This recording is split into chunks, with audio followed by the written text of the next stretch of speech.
Ancaman resesi global tahun depan menjadi pembicaraan hangat di masyarakat. Menteri Keuangan Sri Mulyani dalam berbagai kesempatan selalu mengingatkan adanya ancaman resesi global terhadap perekonomian Indonesia. Pernyataan Menteri Keuangan Sri Mulyani terkait ancaman resesi global mendapat tanggapan dari Wakil Presiden ke-9 dan 12, Yusuf Kala. Menurutnya, seharusnya Menteri Keuangan Sri Mulyani tidak menakut-nakuti masyarakat. Kondisi ini membuat masyarakat menyimpan uangnya dengan membeli emas atau dolar sehingga ekonomi bisa macet. Menteri Keuangan Sri Mulyani menegaskan, ia tidak menakut-nakuti mengenai adanya ancaman resesi global tahun depan. Bahkan, Dana Moneter Internasional atau IMF sudah mengingatkan kondisi ini berkali-kali.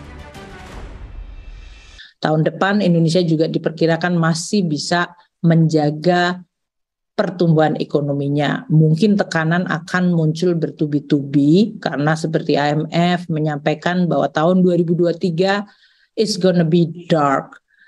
Itu yang disebutkan gelap. Kalau saya mengatakan begitu, saya dianggap menakut-nakuti, tapi sebetulnya enggak. Hanya ingin menyampaikan bahwa risiko itu sangat ada. Dan oleh karena itu kita harus waspada. Menurut laporan Bank Dunia, ada 60 negara yang terancam jatuh ke jurang resesi dalam waktu dekat.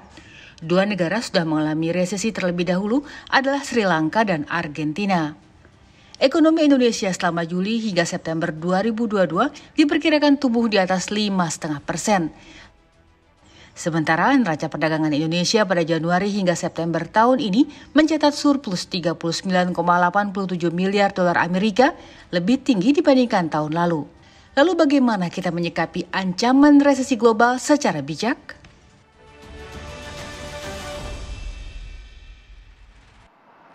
Selamat malam pemirsa, Indonesia Business Forum kembali hadir. Di tengah gegap gempita jelang penyelenggaraan presidensi G20, ini ada yang kemudian juga menjadi bisik-bisik tetangga. Bagaimana tidak, sudah mulai ramai dibicarakan berkaitan tentang bagaimana kemudian kondisi ekonomi kita di 2023. Tentunya saja ini menjadi catatan tersendiri supaya kita lebih berhati-hati tentunya dalam memanfaatkan uang ataupun aset yang kita miliki. Nah, oleh karenanya supaya kita bisa menggunakannya, memanfaatkannya dengan tepat dan tentunya supaya bisa selamat dari kemungkinan resesi di 2023, saya sudah bersama dengan 3 orang narasumber di studio dan 1 orang narasumber yang terhubung melalui video conference. Saya sapa terlebih dahulu yang ada di studio.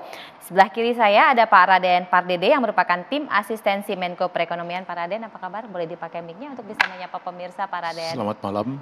Sehat Pak Raden? Sehat Terima kasih sudah berkenan hadir. Ya, ini kita butuh bagaimana kemudian strategi pemerintah, nanti Pak Raden akan jelaskan lebih lanjut lagi. Berikutnya ada Wakil Ketua Umum Kadin dan juga Ketua Umum HIPI, Bu Suryani Motik. Bu Yani, apa kabar? Sehat? Alhamdulillah sehat. Ini Selamat Bu Yani malam. sumringah kayaknya lebih bagus nih kondisi sekarang. Alhamdulillah aja lah kalau pengusaha. Harus terus alhamdulillah. Di sebelahnya ada ekonom Selios Mas Bima Yudhistira. Mas Bima, apa kabar? Akhirnya bisa hadir di IBF ya. Susah sekarang undang Bima Yudhistira ini. Dan sudah terhubung melalui video conference ada Mas Gema Guyardi, analis keuangan dan juga pasar modal. Mas Gema, apa kabar? Halo, selamat malam. Salam semuanya. Ini saya ke Mas Gema dulu deh. Mas Gema, kalau dari pergerakan bursa, saham begitu ya, termasuk juga dari catatan yang Mas Bima miliki dari berbagai macam sumber, ini kalau kita lihat kan perdebatannya jangan ditakut-takutin di satu sisi, nanti 2023 tuh masih ada harapan, tapi di sisi lain ya harus berhati-hati. Nah, catatan Mas Gema bagaimana sebenarnya? Oke, selamat malam semuanya buat rekan-rekan yang juga ada di studio. Kita selalu ingat ya, kalau kita menggunakan filosofi Chinese itu ada istilah Wei Qi. Wei Qi itu diambil dari kata Wei Xian sama Qi Hui. Itu artinya apa? Di dalam setiap krisis itu selalu ada opportunity. Dan itu tidak bisa dipungkiri. Tahun 2008, 2011, 2013, 2015, 2020 sekalipun, paling lama 1,5 tahun terjadi krisis, apapun reasonnya, apakah itu COVID, apakah itu subprime mortgage, apapun, you name it.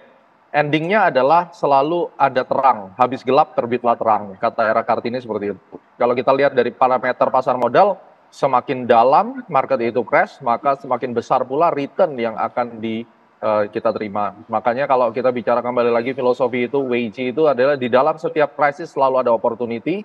Jadi memang ancaman resesi itu ada, tetapi justru kita harus melihat setelah resesi so what gitu. Selalu ada pelangi setelah badai, dan disitulah kesempatan kita sebagai entrepreneur maupun kita sebagai investor di pasar modal ataupun dunia sektor real, itu adalah kesempatan. Jadi kalau kita bisa melihat opportunity, kita bisa adjust dan adapt terhadap hal itu, tentunya itu akan menjadi lebih baik. Dan saya setuju dengan Menteri Keuangan.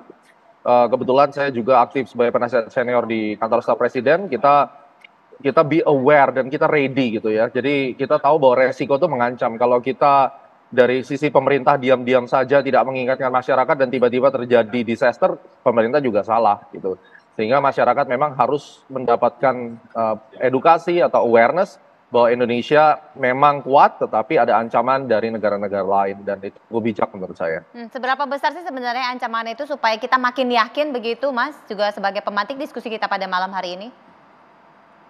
Kalau saya bilang Indonesia untuk sampai resesi dan hancur mungkin kecil kemungkinannya, ya. Tapi kalau IHSG drop sampai 5.600 atau 6.150 ya bisa-bisa aja. Sekali lagi saya bilang, kalau saya dihadapkan dengan situasi itu ya saya akan siapkan cash untuk keluar sekarang misalnya, atau mungkin awal tahun, dan saya akan beli saham-saham blue chips yang memang secara fundamental bagus dalam kondisi crash. Karena kalau kita perhatikan 2008 itu cukup mengerikan ya, dengan subprime mortgage itu kan bubble-nya ada di Amerika, nyampe sih ke Indonesia. Tetapi kalau kita bicara resesi secara keseluruhan Indonesia, 2008 pun kita tidak separah-parah yang sampai harus kayak Sri Lanka atau yang gelap, benar-benar gelap. Karena memang kalau dikatakan Indonesia gelap kayaknya jauh dari gelap gitu. Tapi kalau berdampak ke PHK, kemudian entrepreneur bisnisnya amburadul, itu memang iya. Jadi lebih ke resesi pribadi instead of resesi satu negara, itu menurut saya. Tapi kalau dibilang gelap ya kayaknya nggak gelap, benar nggak sih Mas Bima? Sebenarnya begini, banyak lembaga internasional memang sudah memperkirakan akan terjadi resesi ekonomi. Cuman dalam topik ini kan kita bicara juga pola komunikasi. Resesi memang harus diberitahu bahwa akan terjadi resesi dari berbagai indikator. Dan tidak ada satupun negara sebenarnya yang aman dari resesi. Bahkan kalaupun Indonesia dalam berbagai survei, misalkan Bloomberg ya, itu disebutkan ada probabilitasnya meskipun kecil. Jadi bukan berarti terhindar sama sekali. Ya bagaimana?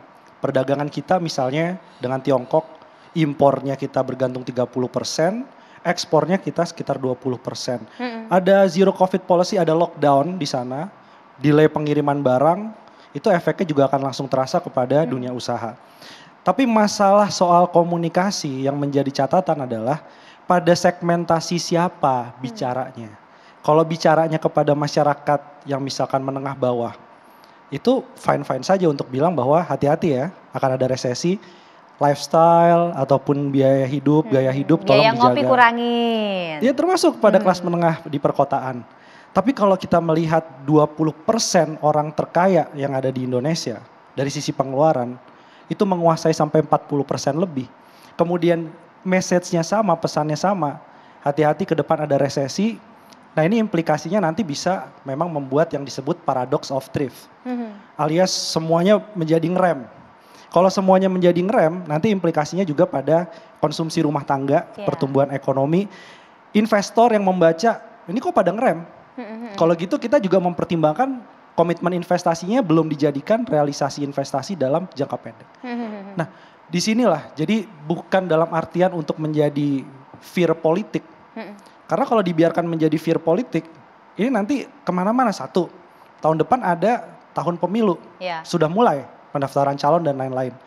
Biasanya Mbak Mano, jelang pemilu, yang paling sensitif itu adalah bantuan sosial. Ya, jangan sampai kemudian ditakuti soal resesi ekonomi, implikasi apa kemudian ke depan. Bansos naikkan yuk, governance-nya, masalah pendataannya itu nomor sekian, yang paling penting adalah angkanya naik. Nah ini kan bisa jadi ke arah kenapa harus takut-takuti resesi? Apa menjadi pembenaran bahwa ada bansos yang naik jelang tahun politik? Kedua, sebentar lagi ada KTT G20. Apa ini menjadi pesan juga? Oke, ada resesi ekonomi, 60 negara disampaikan, sebagian krisis pangan ya, Sri Lanka juga sampai menjadi negara gagal. Apa kemudian Indonesia menjadi superhero-nya? Implikasinya menjadi superhero apa? Berarti nanti juga Indonesia bisa mendapatkan banyak sekali investasi. Jadi kita mix sekarang ini. antara buat apa menakut-nakuti. Yang terakhir dalam hal komunikasi, saya melihat gini, kok beda ya pada waktu awal pandemi denial. Jangan khawatir, pandemi nggak akan terlalu berdampak pada ekonomi. Ya. Sekarang justru terbalik. Ya. Indonesia dianggap sebenarnya masih oke, fundamental ekonominya, surplus perdagangan berturut-turut, tapi kok lebih worried sekarang soal resesi ekonomi. Jadi ini antitesis dari kasus 2020. Dan yang ditunggu-tunggu masyarakat itu bukan soal resesinya kapan. Kalaupun resesi pasti terjadi, paket kebijakannya Mbak Mano. Ini nggak keluar. Jadi kalau waktu pandemi ada pen, sekarang kan krisisnya bukan krisis kesehatan. Ada masih kebutuhan untuk biaya pandemi. Tapi yang utamanya kan masalah inflasi, kesempatan kerja, tempatnya Mbak Yani ini banyak terjadi PHK, ekspornya turun.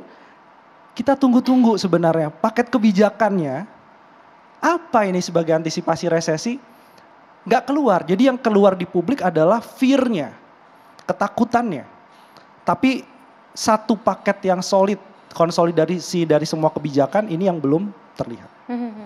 Jadi bagaimana kemudian kebijakan yang sudah disiapkan untuk mengantisipasi kemungkinan hantaman resesi global yang bisa berimbas ke Indonesia? Sebentar lagi Pak Raden akan menjelaskan lebih lanjut, termasuk juga bagaimana kemudian teman-temannya Bu Yani nih, baik di HIPI maupun di Kadin, untuk bisa selamat dari kemungkinan datangnya badai. Tetaplah bersama kami. Nih, sebelum ke Pak Raden, kita mau dengar dulu pengusaha. Silahkan Bu Yani. Terima kasih. Jadi gini, memang kalau bagi pengusaha yang disampaikan oleh Bu Sri Mulyani dan Pak JK, dua-dua masih ada benarnya. Kenapa? Kalau buat pengusaha yang disampaikan oleh Bu Sri Mulyani, tentunya ini untuk inward looking, kita ke dalam ya bagi dunia usaha. Apa yang harus kita lakukan kalau menghadapi ke depan dengan kondisi resesi yang seperti itu? Nah misalnya saja kita ini belum fully recovered dari yang namanya COVID. Kemudian yang namanya balik lagi kalau sama Pak Raden saya ketemu selalu bicara soal perbankan nih Pak, kredit-kredit yang restructured itu bulan April tahun depan itu jatuh tempo semua. Lalu apa yang akan dilakukan dengan resesi ini? Tentunya kita butuh perpanjang, oleh sebab itu kebijakan dalam menghadapi resesi yang disampaikan oleh Bu Sri Mulyani itu perlu dibuat gitu. Kalau tidak kita mesti bayar jatuh tempo di bulan April, kemudian resesi datang, bank tidak memperpanjang, kemudian banknya tidak diajak bicara oleh pemerintah dengan kebijakan-kebijakan jelas, pasti kolaps semua. Nah kaitan dengan Pak JK itu benar juga. Kenapa? Karena teorinya pada saat resesi orang tuh harus spending. Pemerintah juga harus spending gitu. Yang bisa spending adalah golongan yang 20% yang tadi Bima bilang. Jadi kalau misalnya message itu sampai yang Bima bilang tadi ya, ke level itu kemudian dia nggak spending, ini kan pada saat resesi harus tabur uang. Gitu. Pemerintah juga kebijakannya harus tabur uang dan mudah-mudahan nanti ketolong sama pemilu. Pemilu itu tempat tabur uang gitu.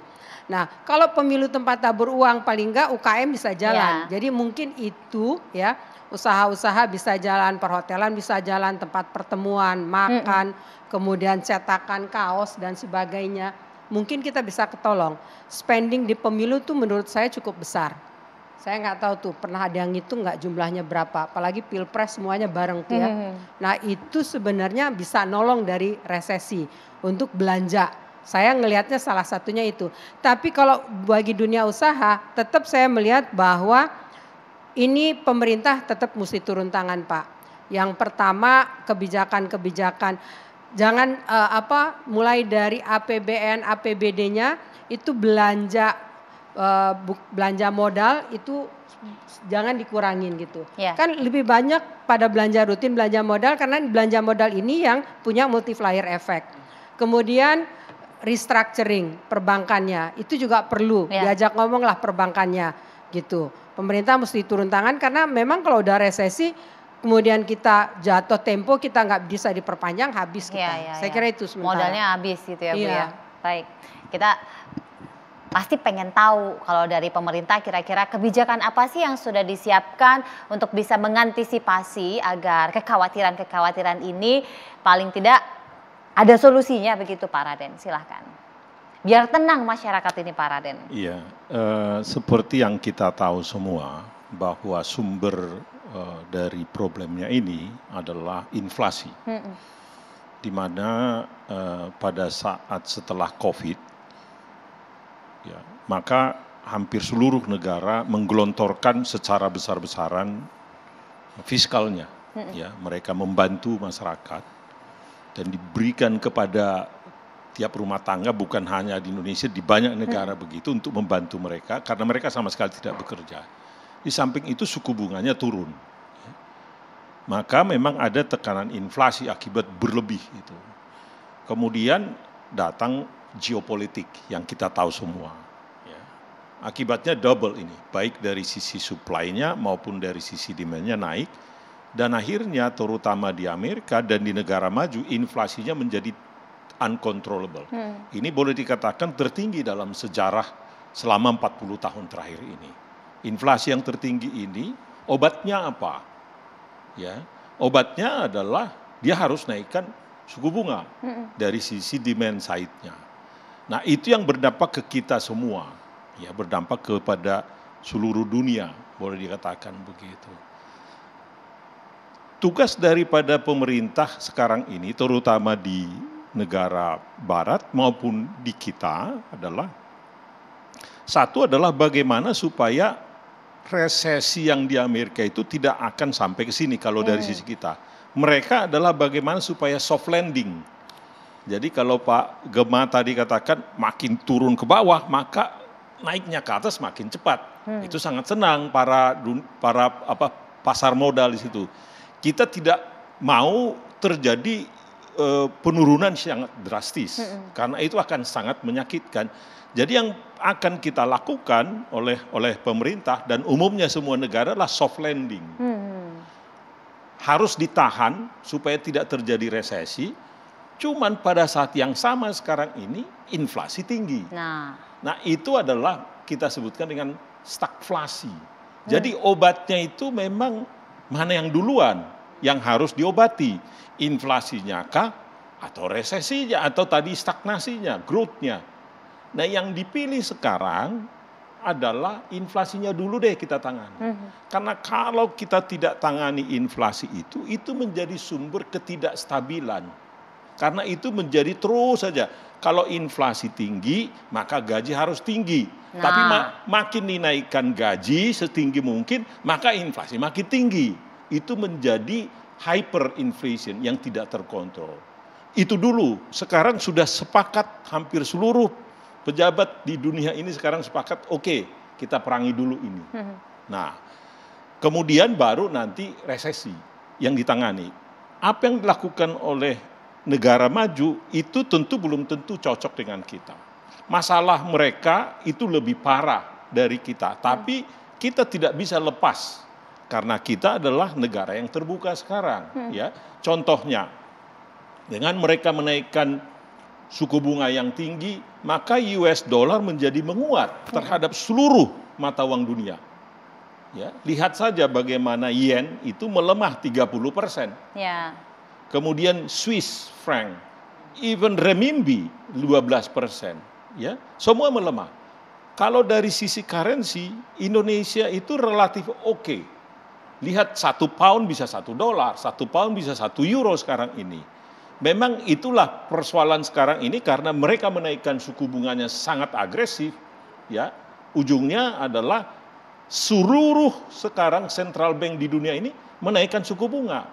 Itu namanya synchronize. Ya, mereka menaikkan suku bunga semuanya. Sekarang kita lihat naik suku bunga.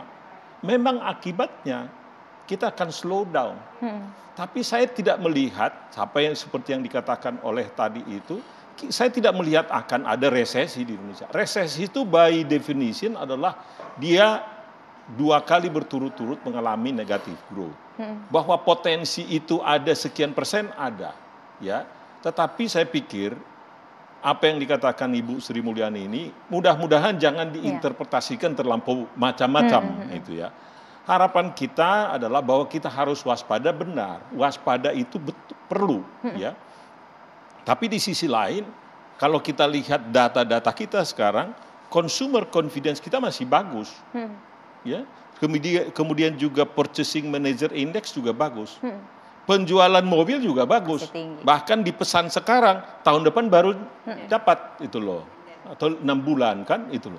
Jadi artinya kita harus melihat kelihatannya yang saudara-saudara kita yang upper income group ini, dia masih punya tabungan yang cukup banyak. Karena sudah 2 tahun mereka tidak belanja. Ya, biarlah mereka belanja itu. Nah yang paling penting kalau menurut saya adalah satu, bahwa confidence itu harus tetap dijaga. Karena itu yang paling penting. Confidence itu dijaga, tetapi juga untuk misalkan perbankan, yang lain-lain itu jangan juga sembarangan. Jadi itu harus dibalance. Confidence itu menjadi penting karena consumer kita itu, consumption itu 57-58% dari PDB. Itu sangat menentukan. Dan kalau kita lihat data kita 3 kuartal terakhir ini, mungkin sampai dengan kuartal ketiga tahun ini, maka konsumsi ini yang sangat kuat. Itu yang naik gitu. Jadi satu confidence harus. Tapi inflasi tadi, bahwa suku bunga Indonesia harus naik, itu nggak bisa dipungkiri. Karena begitu dia stop di situ, yang terjadi outflow. Yang terjadi currency melemah. Kalau currency melemah, inflasi lagi naik. Jadi memang mau tidak mau kita harus naikkan suku bunga. Tapi tidak perlu harus seagresif di sana tentunya. Ya kalau di sana naikkan 75 basis point, di sini 25 basis point cukup. Itu loh, nggak perlu harus agresif itu. Dari sisi inflasinya. Confidence harus dijaga. Yang saya katakan tadi, itu Bank Indonesia ekspektasi terhadap inflasi harus dijaga oleh dia. Dia juga nggak boleh lepas begitu saja. Supaya currency-nya juga jangan lari kemana-mana. Itu. Yang kemudian yang tidak kalah pentingnya dalam situasi seperti ini, kita harus jawab masalah dari sisi supply-nya juga. Contohnya adalah bagaimana supaya makanan kita terjamin. Karena sebagian daripada persoalan sekarang ini biasanya adalah harga-harga volatile food-nya yang naik. Nah, volatile food ini menjadi naik karena persoalan di Ukraine, di mana supply daripada gandum menjadi persoalan kan. Demikian juga supply daripada bahan pupuk sekarang itu KCl, ya, potasium juga persoalan. Maka kita harus diversifikasi produk di sini. Nah, yang berikutnya adalah dalam situasi seperti ini makin penting lagi kita mengimplementasikan bagaimana supaya lingkungan bisnis kita lebih mudah lagi. Jangan ada lagi hambatan. Ya, jangan sampai ada hambatan-hambatan apapun untuk berinvestasi. Kita harus memberikan jasa sebaik-baiknya. Jadi dalam hal ini birokrasi pemerintah sampai tingkat daerah harus justru sekarang itu makin relevan. Jadi yang disebutkan Undang-Undang Cipta Kerja itu relevansinya itu makin perlu sekarang ini, terutama untuk mereformasi supaya semuanya lebih mudah, ya, lebih simpel, kemudian lebih murah semuanya. Itulah kira-kira menurut saya secara umum kebijakan yang harus dilakukan sekarang. Ada secara jelas tadi dan gamblang dijelaskan oleh Pak Raden bagaimana kemudian pemerintah mengupayakan agar kestabilan itu tetap terjaga. Tapi upaya antisipasi apa yang kemudian harus tetap dilakukan dan diantisipasi agar kemungkinan goyangannya ini tidak kemudian membuat banyak ibu-ibu mumet. Nah, sesaat lagi tetap bersama kami.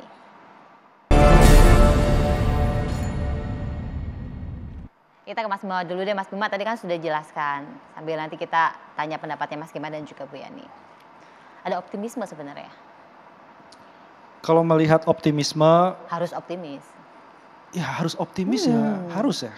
Tapi kalau ngelihat optimisme terus ngelihat gaji, upah minimum rata-rata naiknya cuma 1%, inflasinya 5,7%. Tapi kan Bu Yani nggak mungkin naikin kan Bu, teman-temannya juga. Ya ini kita mintalah teman-teman pelaku usaha ini, upah minimum ini harus di-clearkan ya.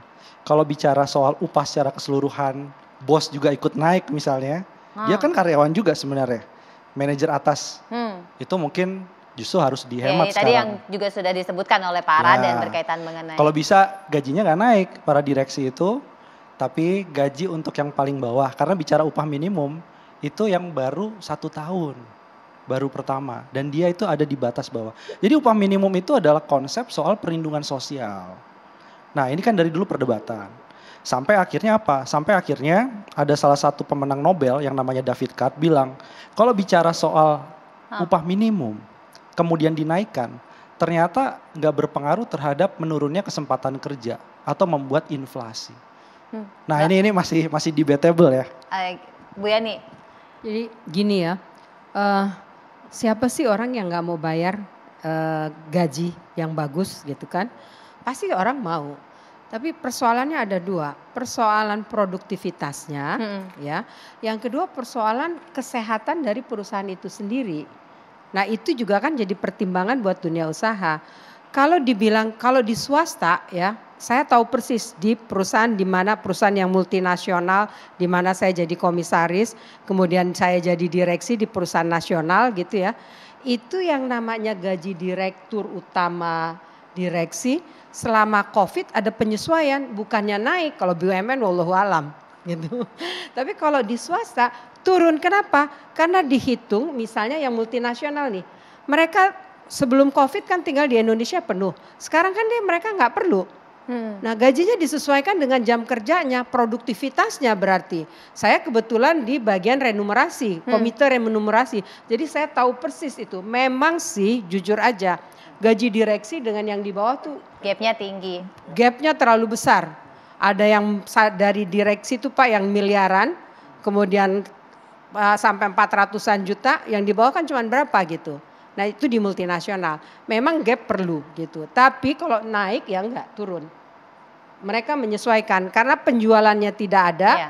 Kemudian yang ada adalah cost efisiensi yang dilakukan supaya perusahaan tetap berjalan gitu. Nah dalam konteks gaji ini, saya nggak ada orang yang nggak mau ngegaji pegawainya tinggi.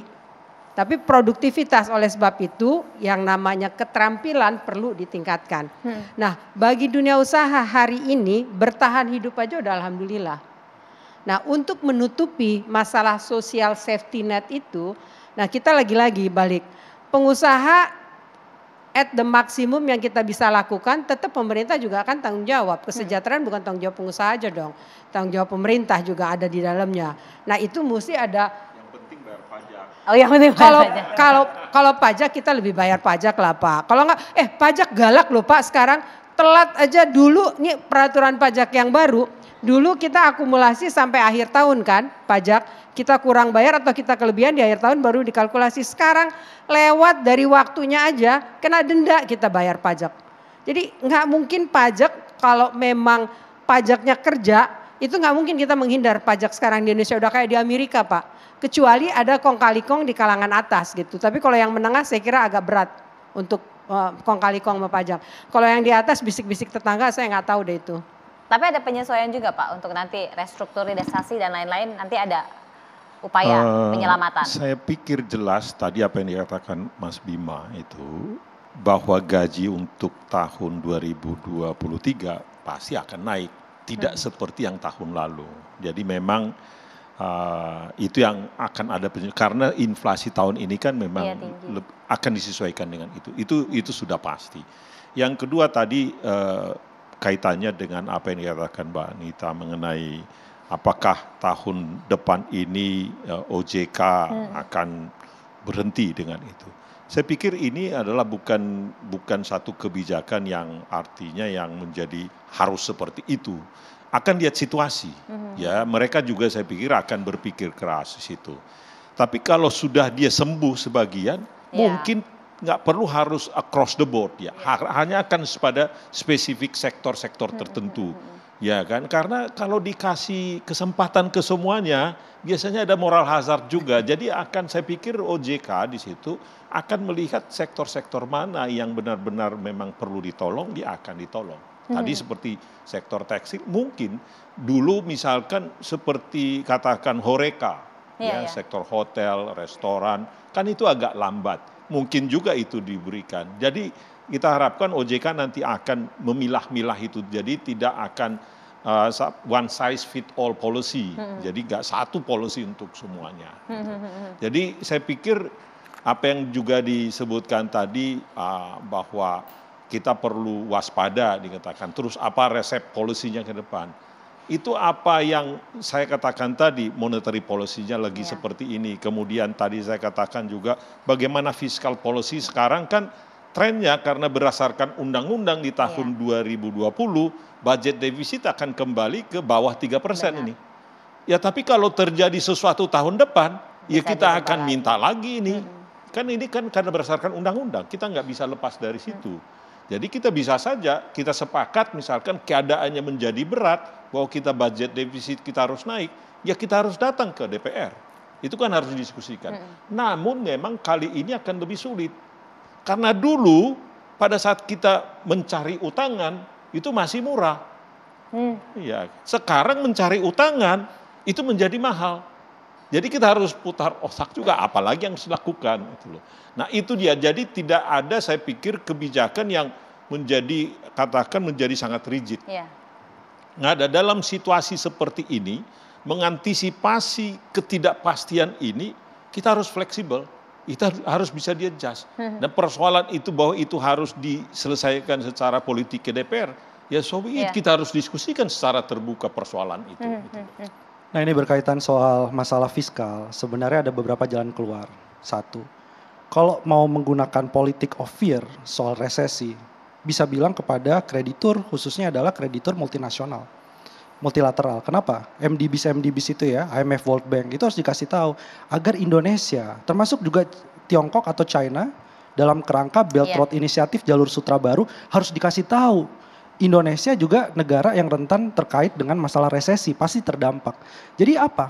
Mengasih tahu mereka untuk mendapatkan banyak sekali keringanan pembayaran bunga. Ada fasilitas itu salah satunya untuk negara berkembang dan negara miskin. Ya meskipun memang hutang kita kepada multilateral semakin agency kecil. Itu sudah sangat kecil sekali. 88% surat utang. Ke market sekarang. Betul. Itu mungkin salah satu tantangan. Tapi bukan berarti yang kecil itu pun juga tidak bisa dilakukan pengurangan beban utang. Kemudian berikutnya lagi soal pajak nih nyambung. Bukan menyalahkan ya, tapi ada juga pengusaha-pengusaha yang menikmati yang namanya windfall profit. Dari harga komoditas satu semester kemarin itu juga lumayan. Satu, di negara-negara lain sedang membahas soal masalah windfall tax. Untuk membiayai defisit yang mungkin terjadi di Indonesia tahun depan. Pajakin dong perusahaan-perusahaan itu ya dengan pajak yang proporsional, royalti, sehingga ada pemasukan ke negara. Sementara untuk yang kelas menengah, yang semuanya kena tarif PPN, itu relaksasi dari tarif PPN itu juga bisa dilakukan. Yang berikutnya lagi adalah apa? Selama masa pandemi, ada tambahan 171.000 orang kaya baru. Itu harusnya ada wealth tax. Bukan hanya PPH ya, PPH itu kan dari gaji, dari penghasilan. Tapi yang dari aset return itu harusnya diberikan semacam pajak juga. Mas Gema, silakan tanggapan Anda. Jadi gini, saya recap deh. Jadi pada dasarnya itu kita mesti ingat, dalam setiap resesi itu kan problemnya ada core. Nah ini ada 6 hal yang perlu dicatat. Key makro kita, jadi kasus kali ini tuh sebenarnya pandemi itu udah satu sisi udah lewat. Ya, ini kalau bukan kerjaan dari Rusia sama Ukraine berdua perang dan memang mereka yang paling diuntungkan dengan perang ini sebenarnya dengan harga minyak naik. Ingat ya, perang ini menyebabkan inflasi. Inflasi ini mau tidak mau ngedrive interest rate mesti naik. Dan interest rate yang naik itu akan menghambat consumer confidence. Negara kita dengan UMKM yang kayak begini, kalau konsumernya tidak spending, itu benar-benar itu jadi problem. Makanya waktu COVID saya selalu bikin satu video. Yang kaya-kaya jangan duitnya diumpetin, itu belanja, beli GoFood, beli apa semuanya belanja. Dan itu memang benar, kalau duit nggak muter nggak akan bisa. Karena kita belajar dari Amerika. Waktu itu Amerika sampai mortgage selama 2 tahun. Dia bail out dengan uang kalau nggak salah 750 miliar dolar ya. Correct me if I'm wrong. Tapi kenyataannya memang harus digelontor duit. Consumer confidence itu akan membuat GDP kita naik. Dan resesi seperti tadi dikatakan, technical recession kalau 2 negative period GDP, which is bagi saya itu akan sangat sulit untuk Indonesia. Tapi ya urutannya demikian yang pada akhirnya currency kita dengan interest rate US naik kita akan terus melemah. Saya April udah prediksi, udah call kemana-mana 16.200, sekarang makin dekat ya. Dan at the end problemnya bisa mengulang seperti 2013 trade balance-nya kita menjadi negatif. Nah ada 3 hal solusinya kalau mau diperbaiki, apalagi ini tahun pemilu mau ganti presiden. Ada 3 hal, ini boleh dicatat. Visibility, productivity, profitability. 3 ini adalah solusi buat Indonesia. Visibility, kalau pemerintah tidak visible, pemerintah birokrasinya ruwet, Ya, kayak kasus di Jakarta, Holy Wing lagi rame tiba-tiba, saya tidak tahu lah apapun itu, tiba-tiba main tutup aja semuanya. Habis itu banyak investor yang hancur berantakan. Nah sekarang ganti rezim, buka lagi. What's the point? Tapi kan itu menghambat konsumer masyarakat, ketidakpastian sebagai pengusaha itu akan menjadi problem. Jadi visibility terhadap hukum, birokrasi ini harus diperbaiki. Karena ini akan berpengaruh sekali pada productivity. Mau naikin UMKM, saya sebagai pengusaha, saya setuju, gue bayar gaji, ya kasih bonus, tapi productivity nggak ada, kompetensi nggak ada. Gimana caranya? Nah, productivity ini kan juga berpengaruh mulai dari pendidikan yang korup, kemudian dari regulasi yang asal-asalan. Ini menyebabkan productivity berantakan, pengusaha akhirnya pusing. Kalau productivity tidak ditunjang dengan birokrasi, ekspor kita akhirnya berantakan. Ekspornya tidak benar, importnya terus bergelembung dengan rupiah yang seperti ini. Surplusnya sebentar lagi akan menjadi defisit, ya kan? Yang pada akhirnya profitability menjadi masalah. Perusahaan-perusahaan seperti tadi Ibu bilang yang bisa bertahan saja sudah alhamdulillah. Itu saya setuju 1000%. Jangan bertahan, nggak layoff aja sudah bagus. Jadi kali ini yang kita hadapin, ini setelah kita dihantam dengan penyakit, kita dihantam dengan perang. Di mana perang ini keras kepala, Rusia memang sengaja bikin perang terus supaya dia untung terus dari minyaknya. Nah, caused by war, continue by debt crisis due to supply problem and inflation, dan ending by massive layoff. Ini yang menjadi hal yang paling mengerikan, karena debt crisis, kalau Anda lihat YouTube Astronaci dari tahun 2020, saya sudah sampaikan, setelah pandemi, debt crisis akan datang. Nah, debt crisis kali ini kalau datang, parameternya adalah begitu non-performing loan dari lembaga keuangan non-bank, leasing-leasing, pinjol-pinjol, atau apapun itu mulai terjadi gagal bayar, ini akan pelan-pelan merambat kepada bank. Karena ini perlambatan dari non-performing loan pasti akan diikuti sebelumnya dengan layoff. Sangat jelas, kan very simple. Dan Indonesia itu bukan negara yang superpower memang, ya artinya dia dihantam dengan kiri kanan atas bawah, ujung-ujungnya akan rapuh juga. Dan Indonesia core-nya adalah kalau ekspor tidak dijaga dengan trade deficit, rupiah akan naik, maka akan ada cost push inflation, harga makanan naik 30%. Yang saya takutkan adalah riot, ya. Riot kemudian terjadi yang namanya redemption. Ini yang paling mengerikan, dan saya rasa pemerintah harus menjaga visibility, productivity, dan profitability. Itu dari saya. Ya, bagaimana tanggapan Pak Raden sesaat lagi, tetap bersama kami.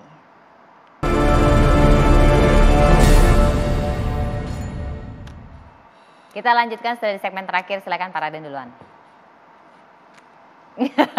Karena dari pemerintah kita butuh ketenangan, Pak, sebagai warga. Jadi memang kita tidak bisa pungkiri bahwa resesi global sedang kemungkinan terjadi. Belum ini, ya. Contohnya seperti Amerika itu mungkin di semester kedua tahun depan diperkirakan.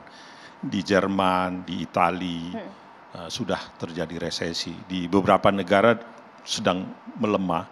Cina seperti yang kita tahu semua juga sekarang ke arah 3%, mungkin ke 2%.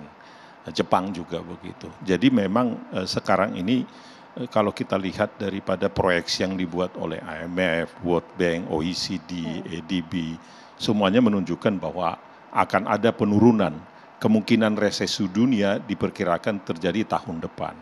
Indonesia kalau kita lihat dari proyeksi-proyeksi yang dibuat bukan oleh kita ya, supaya fair, itu dibuatkan oleh multilateral agency Bloomberg, itu dibuat itu perkiraan antara 4,8, itu yang paling worst menurut OECD, sampai dengan 5,3.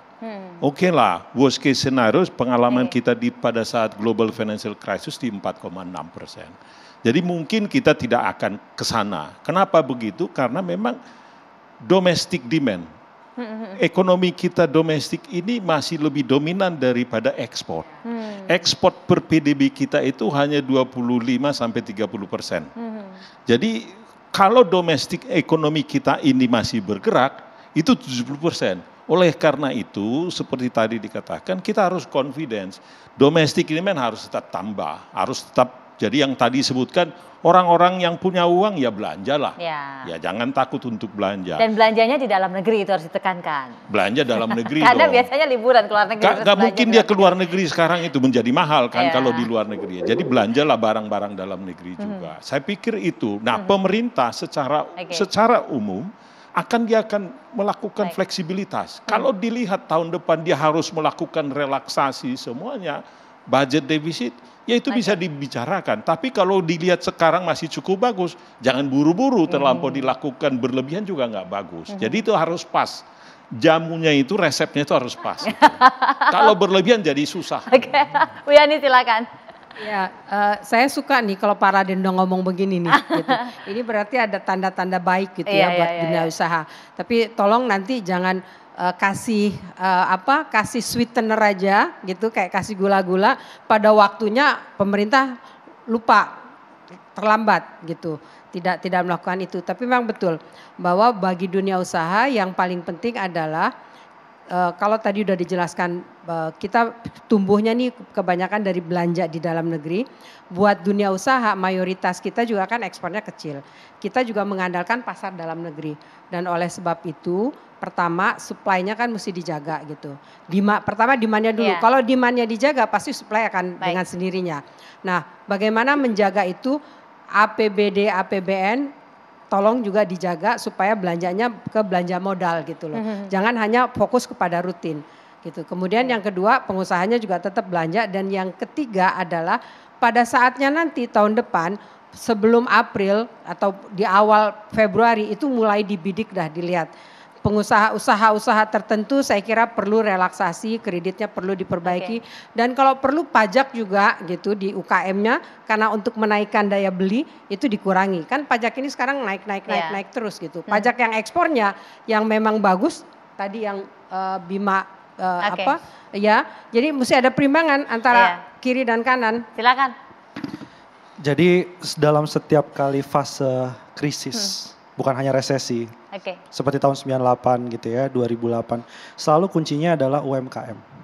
Jadi kita inginkan juga ada support pemerintah kepada UMKM. Gampang aja, 40% belanja itu masuk pada produk lokal dan UMKM, itu dampak bergandanya gitu.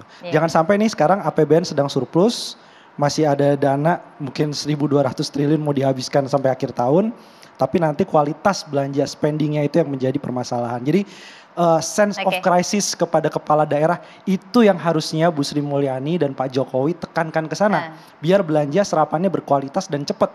Jangan hanya disimpan di pada perbankan. Dan UMKM. Mas Gema, terakhir dari Anda, silakan singkat saja.